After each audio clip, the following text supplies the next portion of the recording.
Hello friends, मैं अमित। आज हम लोग इंग्लिश ग्रामर में एडियम्स के बारे में पढ़ेंगे, जैसे sitting on the fence, having a whale of time, pulling your leg, calling the shots, keeping his head above water, skating on thin ice और टेकिंग द प्लंज। तो इनके क्या मीनिंग है और इनके एग्जांपल्स हम लोग सभी देखते चलेंगे। सबसे पहले हम लोग देखेंगे फर्स्ट एडियम है sitting on the fence. Sitting on the fence का क्या मतलब है? मतलब यह है कि आप एक ऐसी स्थिति में है, आप ऐसे सिचुएशन में है कि आप ना तो इधर का फैसला ले रहे हैं और ना ही इधर का, आप किसी ढंग का डिसीजन नहीं ले पा रहे हैं, तो वहां हम लोग सिटिंग ऑन द फेंस का यूज करते हैं। मींस आप निर्णय लेने में असमर्थ हैं या फिर आप निर्णय नहीं ले पा रहे हैं, वहां हम लोग सिटिंग ऑन द फेंस का यूज करते हैं। जैसे एग्जांपल से हम लोग देखेंगे, I was sitting on the fence, sitting on the fence between science and commerce, science and commerce. मैं साइंस और कॉमर्स के बीच फैसला नहीं ले पा रहा था। मैं साइंस और कॉमर्स के बीच में साइंस लूं या कॉमर्स लूं, उसके बीच फैसला नहीं ले पा रहा था, डिसीजन डिसाइड नहीं कर पा रहा था। तो वहां हम लोग सिटिंग ऑन द फेंस करते हैं का यूज करते हैं। कहां? जहां हम लोग किसी चीज के निर्णय लेने में या फिर डिसाइड नहीं कर पाने में सक्षम होते हैं, वहां हम लोग सिटिंग ऑन द फेंस का यूज करते हैं। दूसरा एग्जांपल लेंगे हम लोग, stop sitting on the fence, sitting on the fence and make a make a decision means एक निर्णय लो, एक फैसला लो। मीन्स तटस्थ मत बने रहो। अगर हम लोग देखें यहाँ कि हिंदी समझना चाहे, stop sitting on the fence means तटस्थ मत बने रहो, एक निर्णय लो। मीन्स किसी भी चीजों को लेकर आप निर्णय नहीं ले पा रहे होते हैं, तो वहां हम लोग सिटिंग ऑन द फेंस का यूज करते हैं। निर्णय नहीं ले पाने के सेंस में हम लोग सिटिंग ऑन द फेंस का यूज करते हैं। जैसे हम लोगों ने एग्जांपल से देखा कि I was sitting on the fence between science and commerce, मैं साइंस और कॉमर्स के बीच निर्णय नहीं ले पा रहा था। Stop sitting on the fence and make a decision, निर्णय लो, तटस्थ मत बने रहो। निर्णय नहीं ले पाने के सेंस में सिटिंग ऑन द फेंस का यूज करते हैं। अब हम लोग देखेंगे having a whale of time. Having a whale of time, इसका क्या मतलब होता है? Having a whale of time का मतलब होता है बहुत मजे करना। जैसे हम लोग देखेंगे, अगर हम लोग बात करें इसकी हिंदी मीनिंग की, तो यहाँ होता है बहुत मजे करना। अब हम लोग इसकी एग्जांपल्स देखेंगे, इसके एग्जांपल्स की बात करेंगे हम लोग, बहुत मजे करना। तो एग्जांपल है, we had a whale of time at the party. हम लोगों ने पार्टी में बहुत मजे किए। We had a whale of time at the party. तो हम लोग देख सकते हैं बहुत मजे करने के सेंस में having a whale of time का यूज करते हैं। जैसे we had a whale of time at the party, हम लोगों ने पार्टी में बहुत मजे किए। या फिर दूसरा एग्जांपल हम लोग लेंगे, they had a whale of time during vacation. Means उन्होंने छुट्टियों में बहुत मजे किए। तो बहुत मजे करने के सेंस में having a whale of time का यूज लोग करते हैं। अब हम लोग देखेंगे third idiom, pulling your leg. Pulling your leg का क्या मतलब होता है? पुलिंग योर लेग का मतलब होता है मजाक करना या फिर छेड़ना। मजाक करने के सेंस में हम लोग पुलिंग योर लेग का यूज करते हैं, मजाक करना या छेड़ना। अब हम लोग इसके एग्जांपल्स की बात करेंगे हम लोग, तो यहाँ एग्जांपल हम लोग देखेंगे, relax. I was just pulling your leg. तो यहां हम लोग देख सकते हैं आराम करो। रिलैक्स का मतलब क्या होता है? आराम करो। मैं सिर्फ मजाक कर रहा था। तो यहां हम लोग देख सकते हैं मजाक करना या छेड़ने के सेंस में हम लोग पुलिंग योर लेग का यूज करते हैं। दूसरा एग्जांपल हम लोग देखेंगे, आर यू सीरियस और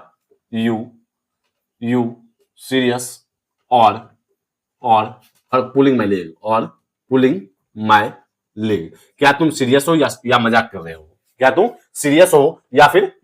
हो? तो यहां हम लोग देखेंगे पुलिंग योर लेग या पुलिंग लेग का यूज हम लोग करते हैं। पुलिंग योर लेग का यूज करते हैं हम लोग मजाक करना या छेड़ने के सेंस में। अब हम लोग देखेंगे calling the shots. Calling the shots का मतलब होता है खुद निर्णय लेने के सेंस में हम लोग कॉलिंग द शॉट्स का यूज करते हैं। तो अभी हम लोग इसकी मीनिंग और एग्जांपल्स को देखेंगे। कॉलिंग द शॉट्स का मतलब होता है सारे फैसले लेना।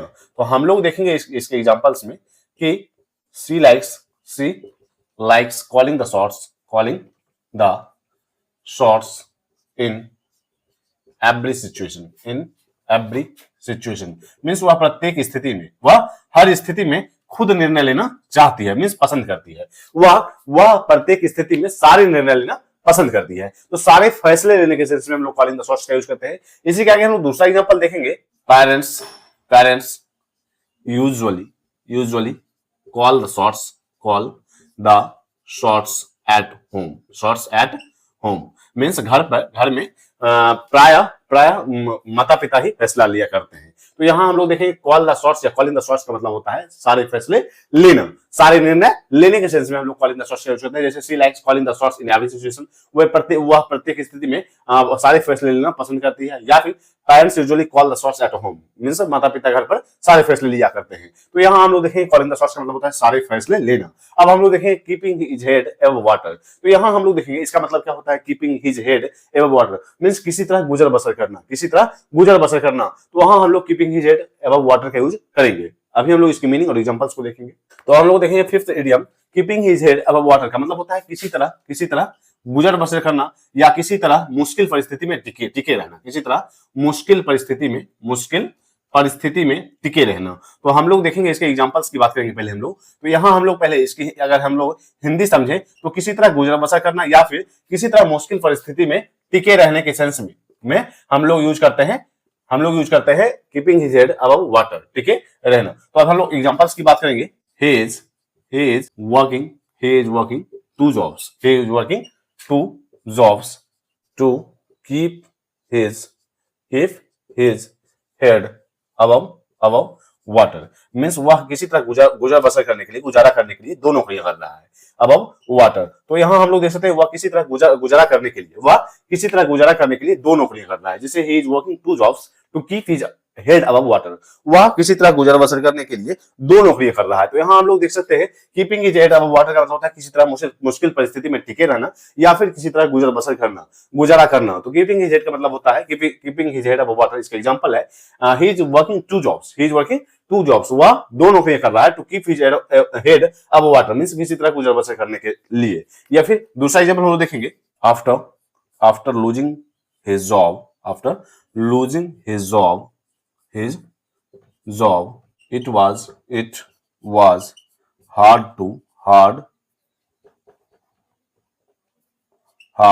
to keep his head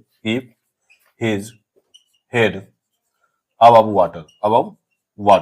तो यहाँ हम लोग देख सकते हैं कि नौकरी खोने के बाद यह बहुत मुश्किल था कि उसका गुजर बसर हो, उसे टिके रहने में बहुत मुश्किल हो रही थी, उसका गुजर बसर बहुत मुश्किल से हो रहा था after losing his job means नौकरी खोने के बाद। तो यहाँ की देखेंगे हम लोग किसी तरह मुश्किल परिस्थिति में टिके रहना या फिर किसी तरह गुजर बसर करने के सेंस में हम लोग keeping his head above water या keep his head above water का यूज करते हैं। अब हम लोग देखेंगे स्केटिंग ऑन थिन आइस का क्या मतलब है। स्केटिंग ऑन थिन आइस का मतलब होता है खतरा रिस्क मोल लेना, वहां हम लोग स्केटिंग ऑन थिन आइस का यूज करते हैं। अभी हम लोग इसकी मीनिंग्स और एग्जांपल्स को देखेंगे। तो यहाँ हम लोग सिक्स्थ इडियम की बात करेंगे। स्केटिंग ऑन थिन आइस का मतलब होता है खतरा मोल लेना या जोखिम भरा काम करना। खतरा मोल लेना मींस डूइंग समथिंग डेंजरस, खतरा मोल लेना या फिर जोखिम भरा काम करना। एग्जांपल से देखेंगे हम लोग। You are skating on thin ice by lying to your parents। तो यहाँ हम लोग देख सकते हैं माता पिता से झूठ बोलकर तुम जोखिम भरा काम कर रहे हो या फिर खतरा मोल ले रहे हो। तो यहाँ हम लोग देख सकते हैं जोखिम भरा काम करने के सेंस में, डूइंग समथिंग डेंजरस के सेंस में हम लोग स्केटिंग ऑन थिन आइस का यूज करते हैं। जैसे माता पिता से झूठ बोलकर तुम खतरा मोल ले रहे हो या फिर जोखिम भरा काम कर रहे हो। दूसरा एग्जांपल हम लेंगे। He was skating on thin ice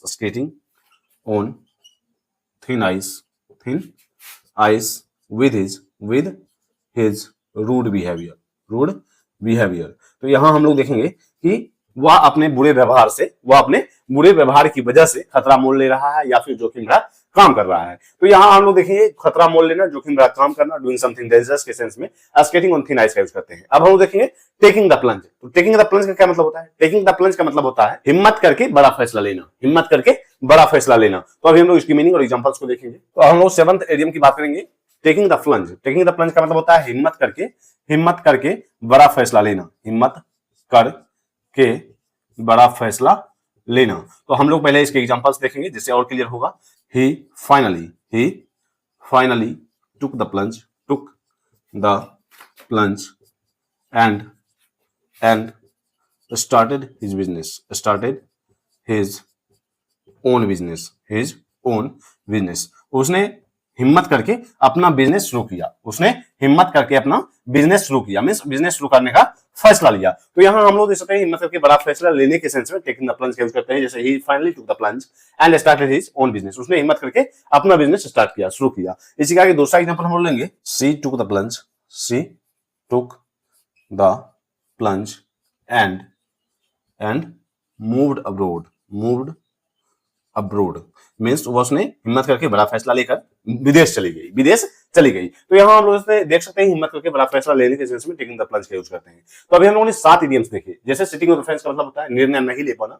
means आप किसी एक स्थिति में ऐसी स्थिति में है जहां आप ना तो इधर की बात सोच रहे हैं ना इधर उधर की बात सोच पा रहे हैं, मीन्स निर्णय नहीं ले पा रहे हैं, तो वहां हम लोग सिटिंग ऑन द फेंस का यूज करते हैं। Having a whale of time का मतलब होता है बहुत मजे करना। इसी के आगे पुलिंग योर लेग का मतलब होता है मजाक करना या छेड़ना। कॉलिंग द शॉट्स का मतलब होता है सारे फैसले लेना। Keeping his head above water का मतलब होता है किसी तरह मुश्किल परिस्थिति में टिके रहना, या फिर हम लोग देखेंगे किसी तरह गुजर बसर करने के सेंस में keeping his head above water का यूज करते हैं। स्केटिंग ऑन थिन आइस का मतलब होता है कि डूइंग समथिंग डेंजरस, खतरा मोल लेना या फिर जोखिम भरा काम करना। इसी के आगे टेकिंग द प्लंज का मतलब होता है हिम्मत करके बड़ा फैसला लेना। तो अभी हम लोगों ने 7 इडियम्स देखे जिसका यूज हम लोग डेली लाइफ में स्पोकन इंग्लिश में यूज कर सकते हैं। तो आज तक इतना ही, मिलते हैं कल। अगर आपने इंग्लिश ग्रामर तो सब्सक्राइब नहीं किया जरूर सब्सक्राइब करें। इससे भी इंपॉर्टेंट होगा आप शेयर कीजिएगा। तब तक के लिए बाय।